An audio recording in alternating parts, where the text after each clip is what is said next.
তবে কি দুদিনের মধ্যেই নতুন রাষ্ট্রপতি পেতে যাচ্ছে বাংলাদেশ? তাহলে কে হচ্ছেন দেশের নতুন রাষ্ট্রপতি? সেনাপ্রধান জেনারেল ওয়াকারুজ্জামান 19 আগস্ট সেনা দরবার আহ্বান করেছেন। বিশেষ কোনো বার্তা দিতে সেনাপ্রধান দরবার ডেকেছেন। জেনারেল ওয়াকারুজ্জামান কিন্তু একটু পরেই সেনাবাহিনীর উদ্দেশ্যে ভাষণ দিবেন। পরিস্থিতি কিন্তু মোটেই ভালো না, প্রতিদিনই সংকট ঘন থেকে ঘনীভূত হচ্ছে, যেটা খালি চোখে দেখা যায়। দর্শক, 5ই আগস্ট যখন সাবেক স্বৈরাচারী সরকার বাংলাদেশ ছেড়ে পালিয়ে যায়, তখন অনেকেই মনে করেছিল যে নতুন একটি দেশে স্বাধীনভাবে নিঃশ্বাস ফেলতে পারবে কিংবা স্বাধীনভাবে বাঁচতে পারবে, কথা বলতে পারবে, কিন্তু সেটি যেন আশায় গুরুবালি। দর্শক, ভিডিও টাইটেল এবং থাম্বনেল দেখে বুঝে গিয়েছেন আমি আজকে কোন বিষয়ে কথা বলতে চাচ্ছি। তবে সেই বিষয়টি আলোচনার পূর্বে আপনাদেরকে বলে রাখতে চাই, দর্শক, এরকম নিত্য নতুন ভিডিও পেতে অবশ্যই চ্যানেলটিকে সাবস্ক্রাইব করে পাশে রাখা বেল বাটনটি অন করে দেবেন, তাহলে প্রত্যেক মুহূর্তের আপডেট নিউজগুলো পৌঁছে যাবে আপনাদের কাছে। তো দর্শক, চলুন আমরা ভিডিওটি শুরু করছি। তার আগে দর্শক, আপনাদেরকে একটু স্মরণ করিয়ে দিতে চাই যে বাংলাদেশের 2000 ছাত্র প্রাণ দিয়েছে এবং 2000 ছাত্রের পিতামাতা তারা একটি আশা লালন করছে অন্তরের ভিতরে যে একটি নতুন বাংলাদেশ হবে, যেই বাংলাদেশে সকল শ্রেণীর মানুষ নির্বিচারে আর কখনোই কোনো রকমের জুলুম নির্যাতনের শিকার হবে না, কোনো চাঁদাবাজের শিকার হবে না। কিন্তু বিগত 17 বছরকে ছাড়িয়ে গিয়েছে মাত্র 11 মাসেই। দর্শক, এইরকম বাংলাদেশ কি চেয়েছিলেন? বিস্তারিত আজকের ভিডিওতে দেখুন কি বলছেন সেই ভিডিওতে। এবং তিনি সেনাপ্রধান হয়েও কিন্তু একটা অগণতান্ত্রিক সরকারকে সমর্থন করেন না, কাজেই ওই গুপ্ত সরকার এই ওয়াকারকে তার পদ থেকে সরিয়ে দিতে চায়। তারা মার্চে ব্যর্থ হয়েছে, এখন নতুন করে আবার এই অগাস্ট মাসে চেষ্টা করতেছে। সমস্যা আরো একটা আছে, সেটা হচ্ছে যে বাংলাদেশের সংবিধান অনুযায়ী সেনাপ্রধান কিন্তু একজন সশস্ত্র বাহিনীর সর্বাধিনায়ক। সেনাপ্রধান কিন্তু সেনাবাহিনী না, সেনাবাহিনী, নৌবাহিনী, বিমান বাহিনীর সর্বাধিনায়ক, একে বলা হয় সশস্ত্র বাহিনীর সর্বাধিনায়ক। তো তাকে যদি চাকরি থেকে বাদ দিতে হয়, তাহলে প্রধান উপদেষ্টা সাইন লাগে, পাশে কাউন্টার একটা সাইন লাগে, রাষ্ট্রপতি চুপ। কিন্তু সরকার শিওর না যে রাষ্ট্রপতি চুপ্পু এই সেনাপ্রধান ওয়াকারুজ্জামানের বরখাস্তের চিঠিতে সাইন করবেন কিনা। আপনারা জানেন যে রাষ্ট্রপতি চুপ্পু হচ্ছে হাসিনা রহমান রাষ্ট্রপতি এবং ওয়াকারের সঙ্গে রাষ্ট্রপতির খুব ভালো সম্পর্ক। কাজে এই কারণে সরকার চাচ্ছে যে যদি রাষ্ট্রপতি পদে আমরা চুপ্পুকে সরিয়ে অন্য কাউকে নিয়োগ দিতে পারি, তাহলে ওয়াকারকে সরিয়ে দিতে আমাদের সুবিধা হবে। ঠিক এই কারণেই রাষ্ট্রপতি চুপ্পুর উপর মনস্তাত্ত্বিক চাপ প্রয়োগ করা হচ্ছে, যার শেষটা হবে চুপ্পুর পর ওয়াকারকে বিদায়ের মধ্য দিয়ে ওই গুপ্ত সরকারটা, যেটা সরকারের পিছনে গুপ্ত সরকার, তারা একেবারে পূর্ণ ক্ষমতা পেয়ে যাবে।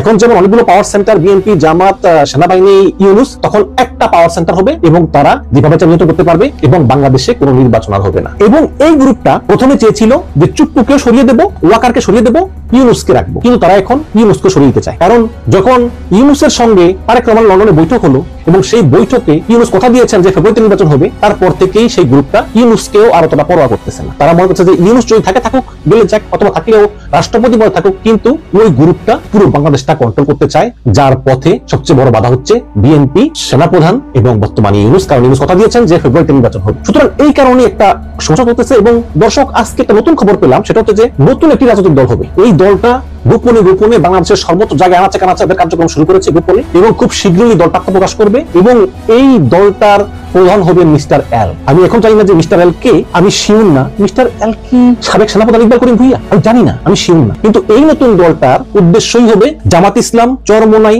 এনসিপি সহ বিএনপি বিরোধীরা জোট তৈরি করা, এবং এই দলের ফেস থাকবেন আমার দেশ সম্পাদক মাহমুদুর রহমান। সবাই মিলে বিএনপি এক পক্ষে, আর পুরো ওই জোটটা হচ্ছে আরেক। প্রয়োজনে তারা আহমদুল্লাহ আজারি সাহেব, এই সব ধর্ম তাদেরকে নেওয়া হবে, নামিয়ে একটা প্রবল প্রতিরোধ, যাতে নির্বাচন না হয়। আর যদি নির্বাচন হয়েই যায়, তাহলে যাতে নির্বাচনে একটা তুমুল প্রতিযোগিতা করে বিএনপিকে জিততে না দেন। তো এই হচ্ছে সেনাপ্রধান জেনারেল ওয়াকারুজ্জামান 19 আগস্ট সকাল 10টায় সেনা দরবার আহ্বান করেছেন।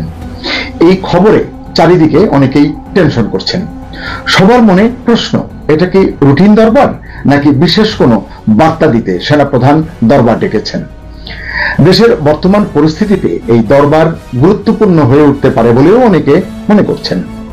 কারণ প্রশাসনের সর্বত্র একটা টেনশন কিন্তু কাজ করছে, এটি অনেকটা দৃশ্যমান হয়ে উঠেছে। প্রধান উপদেষ্টার ঘোষণা অনুযায়ী আগামী ফেব্রুয়ারিতে নির্বাচনের কথা জোরে সোরে আলোচিত হলেও নির্বাচন নিয়ে এখনো রয়েছে ব্যাপক অনিশ্চয়তা। এর মধ্যে প্রধান যদি দুই একটি বলি, তার ভিতরে একটি হলো জুলাই সনদ নিয়ে রাজনৈতিক দলগুলোর মধ্যেকার টানাপোড়েন। এরপরে রয়েছে নির্বাচনের পদ্ধতি নিয়ে বিশাল মতপার্থক্য দলগুলোর মধ্যে।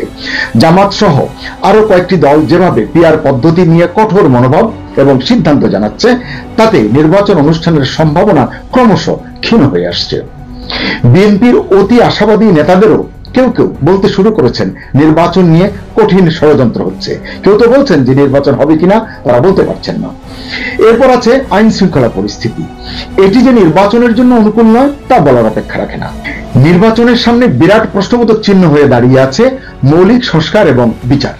এই দুটি ক্ষেত্রে সরকার এবং সংশ্লিষ্ট দপ্তর যতই তড়িঘড়ি করুক না কেন, শেষ মুহূর্তে নির্বাচনের সমীকরণ পাল্টে যেতে পারে বলে অনেক রাজনীতির পর্যবেক্ষক বলছেন। এমন সময়ে সেনা প্রধান দরবার ডাকায় সবার মনেই নানান প্রশ্ন উঠছে। এদিকে আগামী 22 আগস্ট সেনা প্রধানের চীন সফরে যাবার কথা। যাবার আগে এই অনুপস্থিতিকালীন সময়ের জন্য কোনো বিশেষ দিক নির্দেশনা তিনি দিয়ে যেতে চান কিনা এটিও কিন্তু অনেকে আলোচনা করছেন।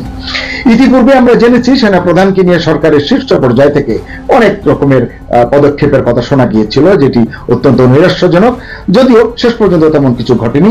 এবারের সিচুয়েশন কি তা এখনই হলফ করে বলা যাচ্ছে না। দেশের আইন শৃঙ্খলা পরিস্থিতি ভালো যাচ্ছে না, এটি তো আমরা সবাই জানি। ম্যাজিস্ট্রেসি পাওয়ার নিয়ে সেনা সদস্যরা মাঠে থাকলেও এর সুফল কিন্তু জনগণ পাচ্ছে না। দেশের উত্তরাঞ্চলের সাম্প্রতিক কিছু ঘটনা সহ বিভিন্ন ঘটনা সরকারকে যেমন বিব্রত করছে, সেনা প্রধানকেও বিব্রত করছে, কিন্তু সত্যিকার অর্থে জনগণ পুরোপুরি হতাশ। সেনাবাহিনী সম্পর্কেও জনমনে আগের সেই আস্থাটা নেই বলে অনেকে মনে করেন। মাত্র কয়েক মাস আগেই দেশ জুড়ে একটা রব উঠেছিল, আপনাদের সবার মনে আছে, সেনাবাহিনী কেন রাষ্ট্র ক্ষমতা দখল করছে না। যদিও কোনো সুস্থ সচেতন মানুষ সেনাবাহিনীর ক্ষমতা গ্রহণকে প্রশ্রয় দেয় না বা এটিকে স্বাগত জানায় না, আমরাও জানাই না। সেনাপ্রধানও বারবার বলেছেন তিনি এই ধরনের কোনো অনিয়মের মধ্যে জড়াতে চান না। তিনি সরকারকে সরকারের কাজ করতে চান, করতে দিতে চান, সরকারকে তিনি সহায়তা করতে চান। যাই হোক, ধর্মীয় সংখ্যালঘুদের নিপীড়নের কারণে মানুষ কিন্তু এখন সেনাবাহিনীর উপরে বেশ হতাশ। বিশেষ করে গোপালগঞ্জের ঘটনার পর জনগণ সেনাবাহিনীর কাছ থেকে আর আসলে কিছুই প্রত্যাশা করে না। যদিও এই সেদিন সেনাপ্রধান জন্মাষ্টমীর অনুষ্ঠানে ধর্ম বর্ণ নির্বিশেষে সকলকে ভালো থাকতে উদ্বুদ্ধ করেছেন, ভালো থাকার পরামর্শ দিয়েছেন, আনন্দ আয়োজন করতে বলেছেন, অনুষ্ঠান উদযাপন করতে বলেছেন সবকিছুতেই সেনাবাহিনী তাদের পাশে থাকবে। বিশ্বাস করুন, এই বিষয়টি নিয়ে আমি যে কয়জনের সঙ্গে কথা বলেছি কারো মনেই এতটুকু আশার বাতি জ্বালাতে পারেননি সেনাপ্রধান বা সেনাপ্রধানের বক্তব্য তাদেরকে এতটুকু। দর্শক, এতক্ষণ পর্যন্ত আপনারা যাদের বক্তব্য শুনলেন তাদের বক্তব্য শোনার পরে আপনাদের কি মনে হয় কিংবা কি মতামত সেটি জানাবেন অবশ্যই কমেন্টস বক্সে। যেই একটি দলকে উদ্দেশ্য প্রণোদিতভাবে বলা হচ্ছে এবং যেই দলটি এই চাঁদাবাজি কিংবা বিভিন্ন রাহাজানির সাথে লিপ্ত রয়েছে, সেই দলের নেতাকর্মীদের মুখে এমন বক্তব্য কিংবা এমন প্রতিবাদ, এটি কি কখনো সহনশীল কিংবা মেনে নেওয়ার মতো কিনা অবশ্যই জানাবেন কমেন্টস বক্সে। আজকের মতো এখানেই বিদায় নিচ্ছি, দেখা হবে অন্য কোনো ভিডিওতে। ততক্ষণ পর্যন্ত সকলেই ভালো থাকুন, সকলের সুস্বাস্থ্য কামনা করে এখানেই বিদায়।